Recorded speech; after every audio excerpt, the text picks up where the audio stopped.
जय श्री गणेश।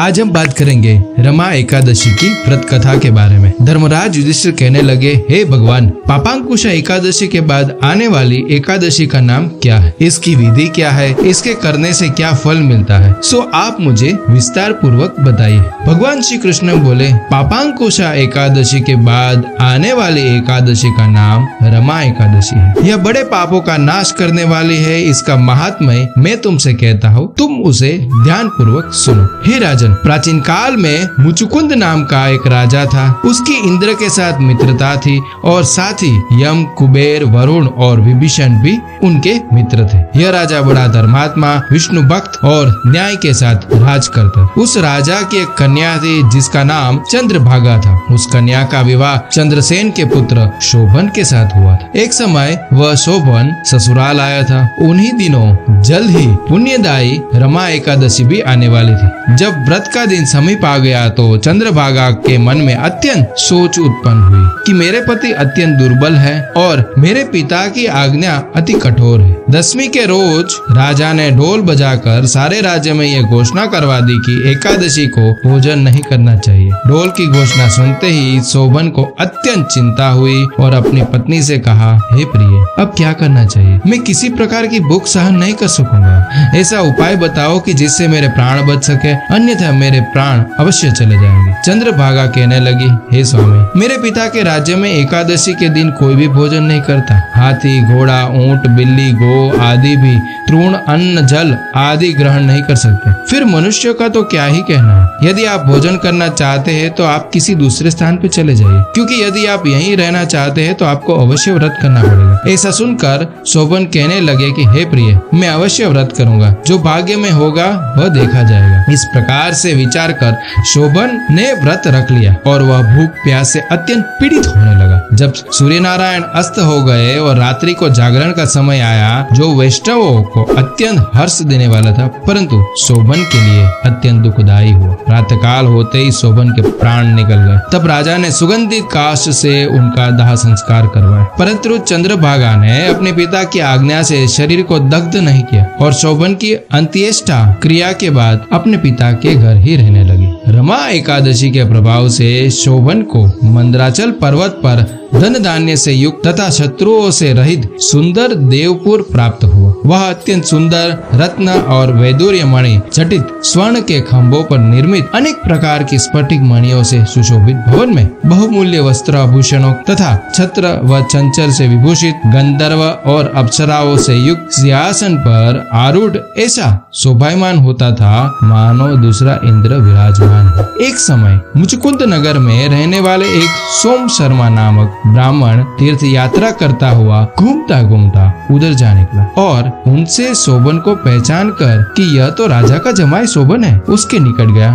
शोभन भी उसे पहचान कर अपने आसन से उठकर उसके पास आ गया और प्रणाम आदि करके कुशल प्रश्न किया। ब्राह्मण ने कहा कि राजा मुचुकुंद और आपकी पत्नी कुशल से है। नगर में सभी प्रकार से कुशल है, परंतु हे राजन, हमें आश्चर्य हो रहा है। आप अपना वृतांत कहिए कि ऐसा सुंदर नगर जो न कभी देखा न सुना आपको कैसे प्राप्त हो। तब शोभन बोला कि मैंने रमा एकादशी का व्रत करने से मुझे यह नगर प्राप्त हुआ, परंतु यह अस्थिर है। यह स्थिर हो जाए ऐसा उपाय कीजिए। ब्राह्मण कहने लगे कि हे राजन, यह स्थिर क्यों नहीं है और कैसे स्थिर हो सकता है, आप बताएं, फिर मैं अवश्य ही वह उपाय करूंगा। मेरी इस बात को आप मिथ्या न समझे। शोभन ने कहा कि मैंने इस व्रत को श्रद्धा रहित होकर किया, अतः यह सब कुछ अस्थिर है। यदि आप मुचुकुंद की कन्या चंद्रभागा को यह सब वृतांत कहे तो यह स्थिर हो सकता है। ऐसा सुनकर उस श्रेष्ठ ब्राह्मण ने अपने नगर लौटकर चंद्रभागा से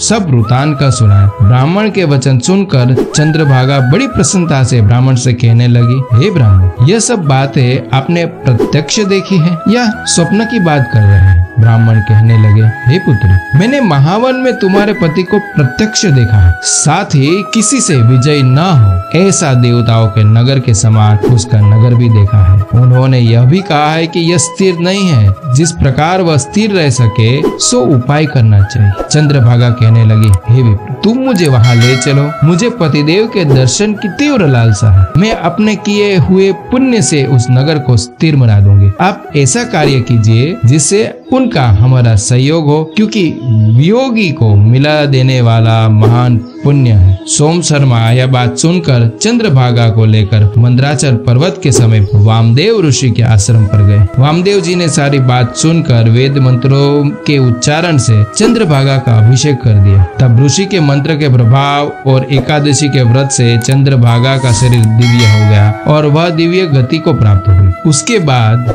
बड़ी प्रसन्नता के साथ अपने पति के निकट गई और अपनी प्रिय पत्नी को आते देखकर शोभन भी अति प्रसन्न हुआ और उसे बुलाकर अपनी बाईं तरफ बिठा लिया। चंद्रभागा कहने लगी, हे प्राणनाथ, आप मेरे पुण्य को ग्रहण कीजिए। अपने पिता के घर जब मैं 8 वर्ष की थी तब से विधि पूर्वक एकादशी का व्रत श्रद्धा पूर्वक करती आ रही। इस पुण्य के प्रताप से आपका यह नगर स्थिर हो जाएगा तथा समस्त कर्मों से युक्त होकर प्रलय के अंत तक रहेगा। इस प्रकार चंद्रभागा ने दिव्य आभूषणों और वस्त्रों से सुसज्जित होकर अपने पति के साथ आनंद पूर्वक रहने लगी। हे राजन, यह मैंने रमा एकादशी का महात्म्य कहा है। जो मनुष्य इस व्रत को करते हैं उनके ब्रह्म इत्यादि समस्त पाप नष्ट हो जाते हैं। कृष्ण पक्ष और शुक्ल पक्ष दोनों की एकादशियां समान, इनमें कोई भी भेदभाव नहीं है, दोनों समान फल देती है।